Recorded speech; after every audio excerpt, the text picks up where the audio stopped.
और ये लेक्चर के एंड तक आपको इस टॉपिक में यूज होने वाला हर एक फॉर्मूला याद होना मांगता।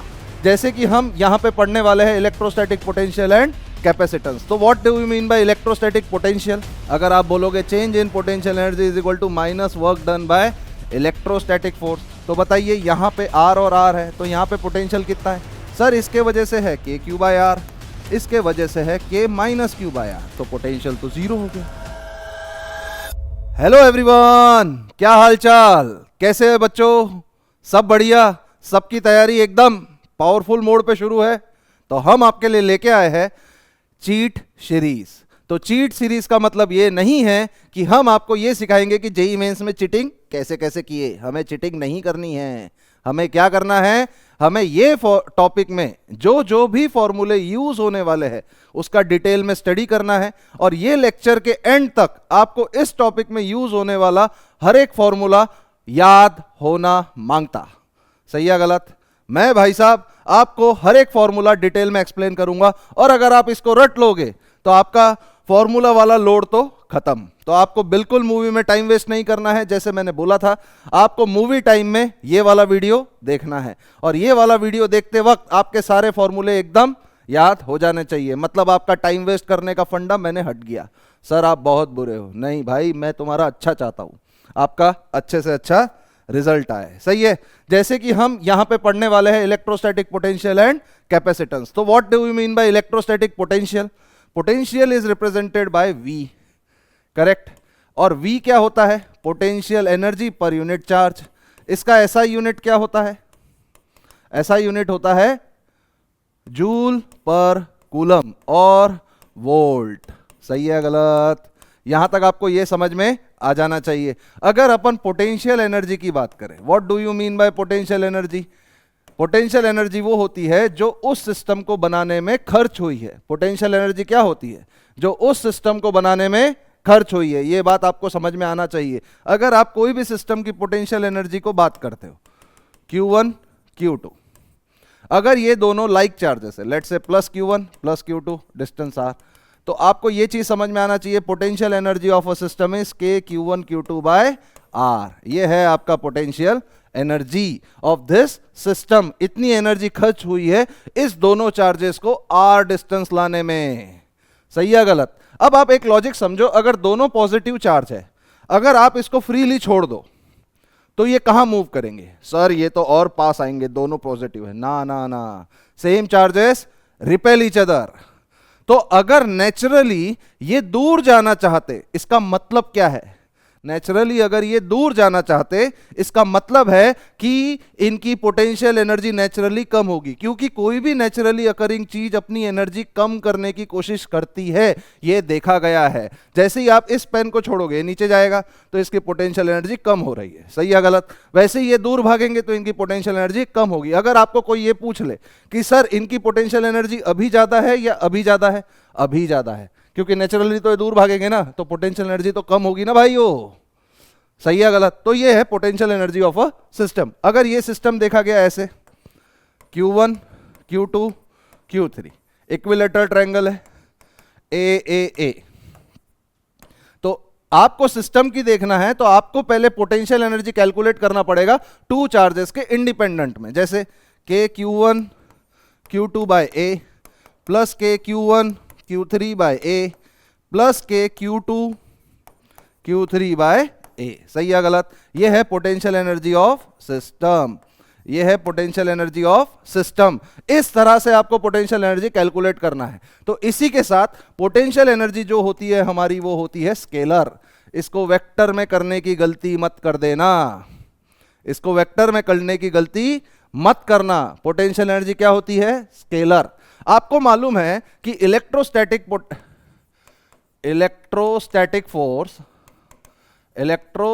Force is conservative in nature, तो आपको मालूम है कि work done by conservative forces, let's say electric force, is equal to minus change in potential energy. ये ब्रह्मास्त्र है, याद रखना। Work done by conservative force is equal to minus change in potential energy is equal to, अगर आप बोलोगे change in potential energy is equal to minus work done by electrostatic force is equal to work done by external force, सही या गलत? तो ये चीज आपको याद हुई या नहीं हुई? बोलिए भाई, सही या गलत? वैसे ही आप अगर पोटेंशियल को देखोगे तो change in potential is equal to change in potential energy per unit charge. तो आप बोलोगे change in potential is equal to change in potential energy per unit charge is equal to work done by external force per unit charge is equal to minus work done by electric force per unit charge. बोलो मानते हो कि नहीं मानते हो ये वाला formula? ये भी स्केलर ही है, ये भी स्केलर ही है, ये भी स्केलर, ये भी स्केलर। अगर आपको ये मालूम है कि सर इलेक्ट्रोस्टैटिक फोर्स तो कंजर्वेटिव इन नेचर है, तो आपको मालूम है ना कोई भी फोर्स अगर कंजर्वेटिव इन नेचर होता है तो ये रिलेशन स्टैंड करता है, J cap D U by D Z के कैप, सही या गलत? वैसे ही आप इलेक्ट्रिक फील्ड के बारे में भी बता सकते हैं, minus D V by D X I cap, minus D V by D Y J cap, minus D V by D Z के कैप, सही या गलत? बोलो भाइयों, अगर हम एक ही डायरेक्शन की बात करेंगे, अगर हम एक डायरेक्शन की बात करेंगे, एक डायरेक्शन की बात करेंगे, अगर हम एक डायरेक्शन की बात करेंगे भाइयों, अगर हम एक डायरेक्शन की बात करेंगे तो हमारा पोटेंशियल हो जाएगा, इलेक्ट्रिक फील्ड हो जाएगी minus D V by D R, सही है गलत? तो आप बोल सकते कि change in potential is equal to minus E dot D R, minus E dot D R, ये बात याद रखना है। और आपको ये चीज मालूम होना चाहिए कि हो भाई क्यों, क्योंकि चेंज इन पोटेंशियल को आप निकालना चाहते, V final minus V initial is equal to minus integral E dot D R, सही है गलत? यहां तक बात समझ में आई या नहीं आई? हर एक फॉर्मूला आपको रियली में समझ में आ गया? पोटेंशियल क्या है भाई? स्केलर। पोटेंशियल अगर स्केलर है तो आप अगर यहां से ऑब्जर्व करोगे, अगर क्यू है तो इसका पोटेंशियल आर डिस्टेंस पे क्या है? के क्यू बाय आर। नहीं नहीं सर, इसका डायरेक्शन तो यहां होगा ना। ओ भाई, पोटेंशियल स्केलर है, डायरेक्शन नहीं देता, सही है? अगर मान लो ये एक पॉइंट है, ये एक पॉइंट है कि ये क्यू है और ये माइनस क्यू है, तो बताइए यहां पे आर और आर है, तो यहां पे पोटेंशियल कितना है? सर इसके वजह से है के क्यू बाय आर, इसके वजह से है के माइनस क्यू बाय आर, तो पोटेंशियल तो जीरो हो गया। अरे सर बट आप एक चीज ऑब्जर्व करिए, इसके वजह से इलेक्ट्रिक फील्ड इधर है, इसके वजह से भी फील्ड इधर ही है, तो हम ये बोल सकते कि जहां पोटेंशियल जीरो है इलेक्ट्रिक फील्ड जीरो हो भी सकती है और नहीं भी। ऐसा जरूरी नहीं है कि जहां पोटेंशियल जीरो है वहां इलेक्ट्रिक फील्ड भी जीरो ही रहेगी। क्या आपको मजा आ रहा है? यही चीज अगर आप सब समझ लोगे तो आपका बेसिक चीज तो कवर हो गया, बाद में आप थोड़ा प्रैक्टिस करके फाड़ दो, सही है गलत? पर्दा फाड़ देना है। क्या होगा इसके वजह से? क्या होगा? के क्यू बाय आर, और इसके वजह से होगा के माइनस क्यू बाय आर, इसके वजह से क्या होगा? के माइनस क्यू बाय आर। मानते हो कि नहीं मानते हो भाइयों? सही है। तो जहां पे पोटेंशियल जीरो होगा वहां इलेक्ट्रिक फील्ड जीरो हो ऐसा जरूरी नहीं है, और जहां इलेक्ट्रिक फील्ड जीरो हो वहां पोटेंशियल जीरो हो ऐसा भी जरूरी नहीं है। समझ में आया कि नहीं आया? फिर दूसरा पॉइंट ये आता है कि पोटेंशियल अगर हमें कैलकुलेट करना है, अगर हम रिंग के लिए पोटेंशियल कैलकुलेट करें तो रिंग का charge Q, radius R, at a distance R अगर देखेंगे, एक्स पे देखेंगे तो देखो पोटेंशियल हर चार्ज इक्वी डिस्टेंस पे है, तो यहां पे पोटेंशियल क्या हो जाएगा? K Q root x square plus are square. यहां पे अगर पोटेंशियल है तो K Q root x square plus are square, क्योंकि पोटेंशियल भाई साहब स्केलर है, directly add add add add add add करते रहो। यहां पे वेक्टर लेने की जरूरत नहीं है, यहां पे वेक्टर लेने की जरूरत नहीं है। वैसे ही आप पोटेंशियल अगर कैलकुलेट करना चाहो डिस्क के लिए, डिस्क के लिए अगर पोटेंशियल कैलकुलेट करना चाहो तो मैं आपको एक फंडा सिखाता हूं। जैसे दो डिस्क है, बीच में हॉलो है, बीच में हॉलो है, तो आपको क्या करना है? इसका सिग्मा है, sigma coulomb per metre square. थोड़ा सा जल्दी जल्दी सिखा रहा हूं भाइयों, आपको बिल्कुल साथ देना है, और आपको अगर लगे तेज तो स्पीड स्लो कर देनी है, पर देखना पूरा है, क्योंकि देखने से आपका रिजल्ट आएगा।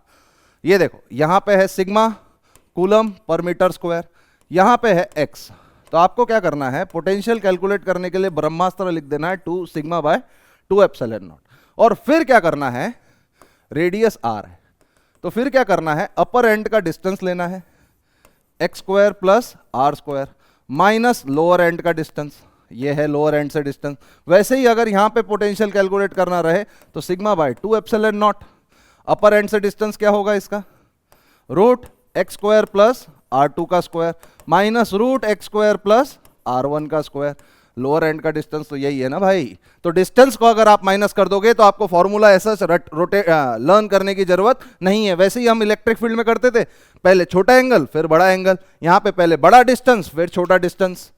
सही है गलत? डिस्क का ये दोनों सिनारियो समझ में आया पोटेंशियल कैलकुलेट करने का। फिर लास्ट आता है इसमें स्फीयर। लास्ट क्या आता है इसमें, स्फीयर। तो आपको ये वाले पॉइंट में ये भी चीज समझ में आना चाहिए कि जब हमने ये फॉर्मूला पढ़ा तो ये फॉर्मूला पढ़ने पे आपको क्या डिफाइन हो रहा है कि अगर पोटेंशियल वर्सेस आर का ग्राफ दिया हो लेट से, तो यहां पे dv बाय डी आर क्या है, dv बाय डी आर, ये टर्म क्या रिप्रेजेंट कर रहा है, स्लोप। ये टर्म क्या रिप्रेजेंट कर रहा है, स्लोप। अगर ये टर्म स्लोप रिप्रेजेंट कर रहा है तो अगर मैं यहां पे स्लोप निकालूं तो स्लोप क्या है, यहां पे स्लोप है पॉजिटिव। स्लोप क्या है, यहां पे स्लोप क्या है, पॉजिटिव। अगर स्लोप पॉजिटिव है, positive into negative, electric field यहां लगेगा, क्योंकि इलेक्ट्रिक फील्ड का डायरेक्शन अभी नेगेटिव है। और वैसे ही अगर मैं यहां निकाल के देखूं, यहां इस पॉइंट पे, तो यहां पे स्लोप है नेगेटिव, तो यहां पे इलेक्ट्रिक फील्ड कहां लगेगी, यहां इस डायरेक्शन में। इस पॉइंट पे इलेक्ट्रिक फील्ड इधर, इस पॉइंट पे इलेक्ट्रिक फील्ड इधर, इस पॉइंट पे इधर, इस पॉइंट पे इधर। बोलो सही है गलत? क्योंकि अगर आपको वी आर का ग्राफ दे दिया जाए और आपको इलेक्ट्रिक फील्ड निकालना पूछा जाए और v का फंक्शन अगर r में दे दिया जाए तो आप सीधा डिफरेंशिएट करो, r की वैल्यू पुट करो, आपको इलेक्ट्रिक फील्ड का डायरेक्शन आ जाएगा। सही है गलत? वैसे ही अगर आपको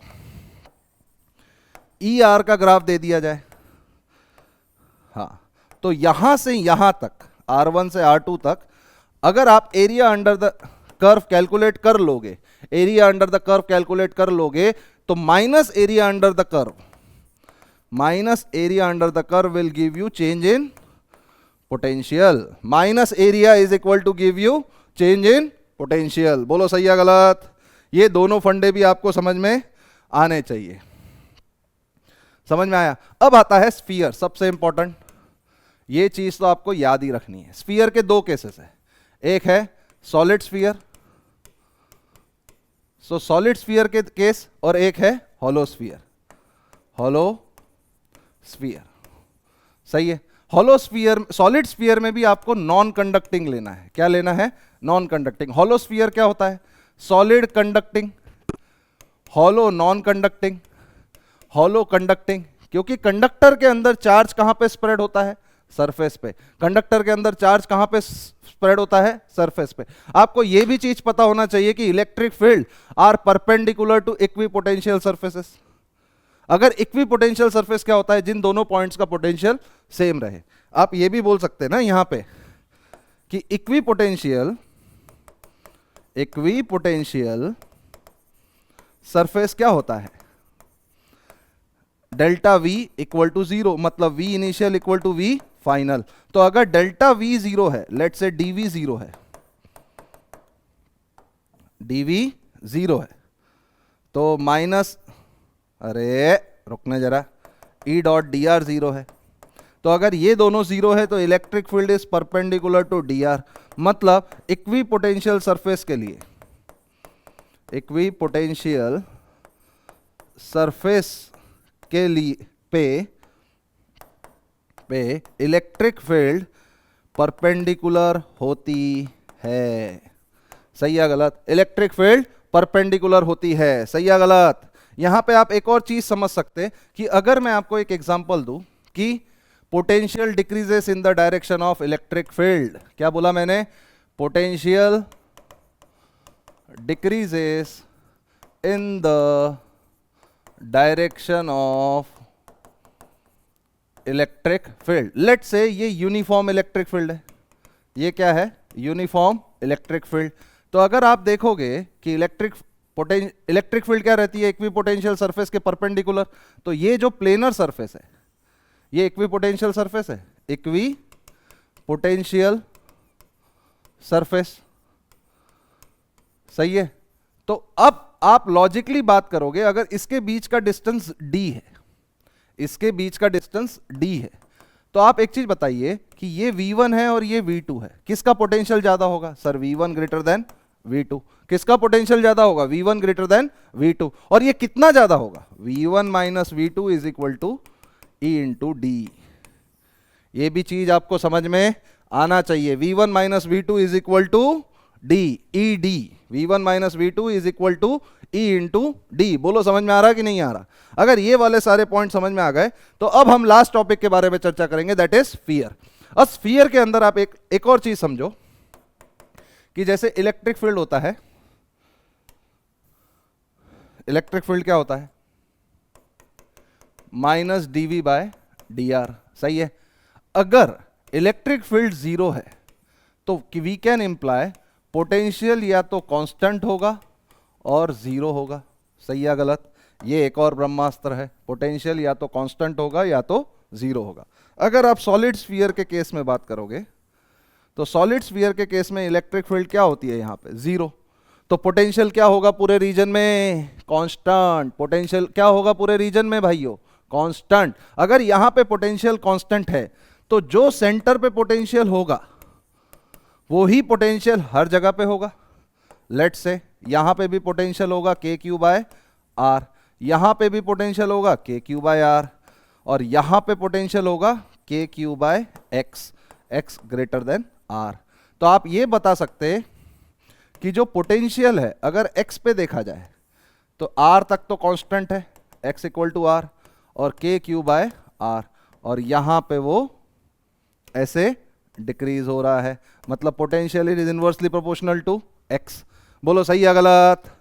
यहां तक आपको बात समझ में आया क्या कि हॉलो स्फीयर के अंदर इलेक्ट्रिक फील्ड जीरो होता है, और इलेक्ट्रिक फील्ड जीरो हुआ या तो पोटेंशियल जीरो होगा या तो कांस्टेंट होगा। अगर आप एक लॉजिक समझो कि पूरे रीजन में अगर पोटेंशियल एक जगह पे भी मिल गया तो हर एक रीजन में वो सेम ही रहेगा। सेंटर पे आप देखोगे तो सेंटर वाला पॉइंट हर एक जगह पे इक्वी डिस्टेंस है, तो सेंटर पे पोटेंशियल क्या हो जाएगा? K q bye are. Centre पे पोटेंशियल क्या होगा? K q bye are. तो हर एक जगह पे के क्यू बाय आर ही रहेगा। तो ये याद रखना, ये याद रखना आपको बहुत जरूरी है। अब आता है सॉलिड नॉन कंडक्टिंग स्फीयर। ये सॉलिड है तो यहां पे जो होता है रो कूलम पर मीटर क्यूब, या तो Q रेडियस R। तो अगर आप देखोगे x लेस देन R तो यहां पे पोटेंशियल क्या होगा?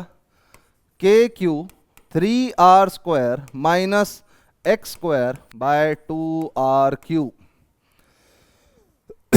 ये जो फॉर्मूला है सबसे इंपॉर्टेंट फॉर्मूला है इन होल पोटेंशियल।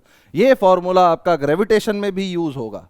ये फॉर्मूला आपका कहां पे यूज होगा? ग्रेविटेशन में भी। तो ये फॉर्मूला आपको हमेशा हमेशा हमेशा हमेशा हमेशा याद रखना है।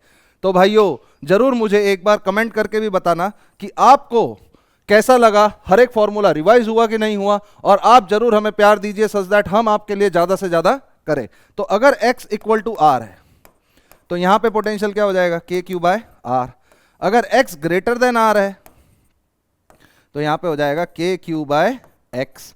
सही है गलत? तो इसका जो ग्राफ बनता है देखो, सेंटर पे पोटेंशियल हो जाता है 3k/2r, मतलब सॉलिड नॉन कंडक्टिंग स्फीयर में सबसे ज्यादा पोटेंशियल आपको मिलेगा सेंटर पे अगर चार्ज पॉजिटिव है, सबसे कम पोटेंशियल मिलेगा आपको सेंटर पे क्योंकि चार्ज नेगेटिव है। सही है गलत? अगर चार्ज पॉजिटिव है तो इसका ग्राफ कैसा बन जाएगा?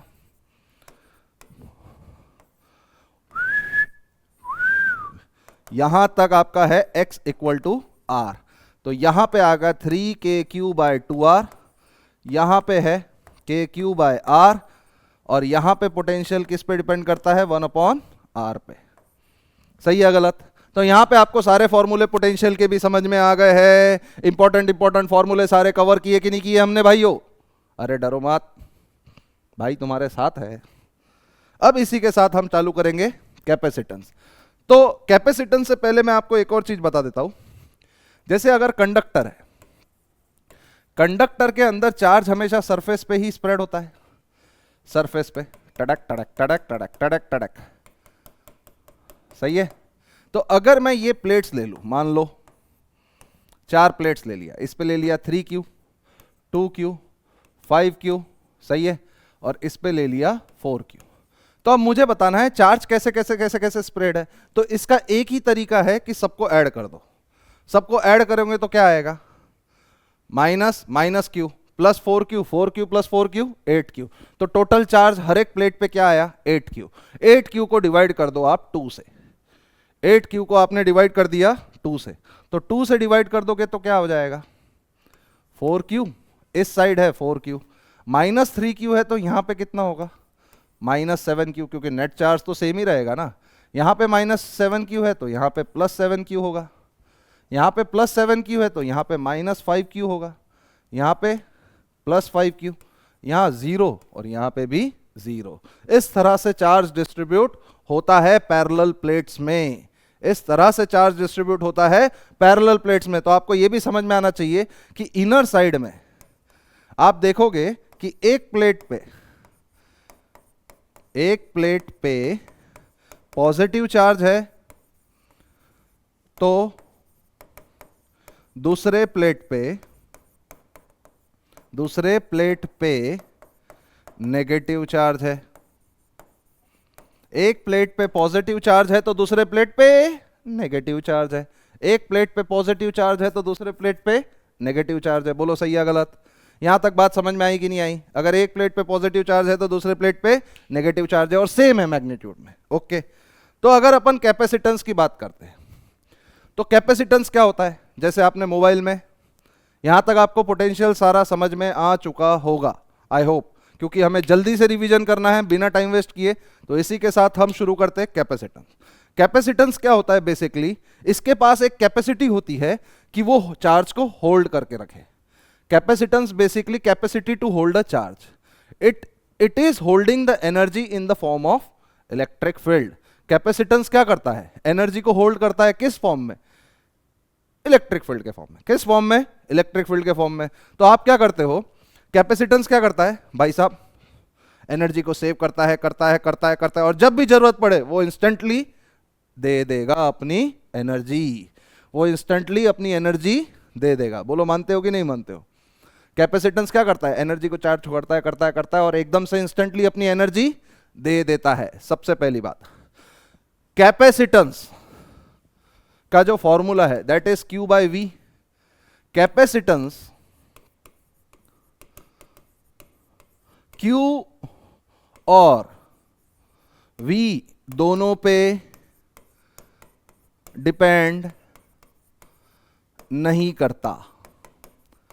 कैपेसिटेंस Q और V दोनों पे डिपेंड नहीं करता, ये डायमेंशंस पे डिपेंड करता है, डायमेंशंस पे डिपेंड करता है। कैपेसिटेंस किस पे डिपेंड करता है, डायमेंशंस पे। इसका यूनिट क्या होता है, यूनिट इज फेरेड। यूनिट क्या होता है, फेरेड। सही है गलत, यूनिट ऑफ कैपेसिटेंस इज फेरेड। बोलो मानते हो कि नहीं मानते हो, सही है। और जनरली ये बहुत कम होता है, ये देखा जाता है nano coulomb, nano फेरेड, micro फेरेड, pico फेरेड, सही है, ये सब में देखा गया है वो। और ये बहुत छोटा होता है, जितना आप डायमेंशंस बढ़ाओगे capacity to hold the charge increase हो जाएगी, जितना आप डायमेंशंस बढ़ाओगे उतना capacity to hold the charge increase हो जाएगी। अगर आप देखोगे parallel plate capacitor, parallel plate capacitor, तो पैरेलल प्लेट कैपेसिटर क्या होता है, इसके बीच का डिस्टेंस है d, एरिया है a, तो आप सीधा बोल दोगे capacity is epsilon naught a by d। सही है गलत। अगर इसके बीच में मीडियम रख दिया जाए, तो मीडियम अगर इसके बीच में रख दिया जाए, जैसे ये वाला मीडियम, अलग केस पढ़ते,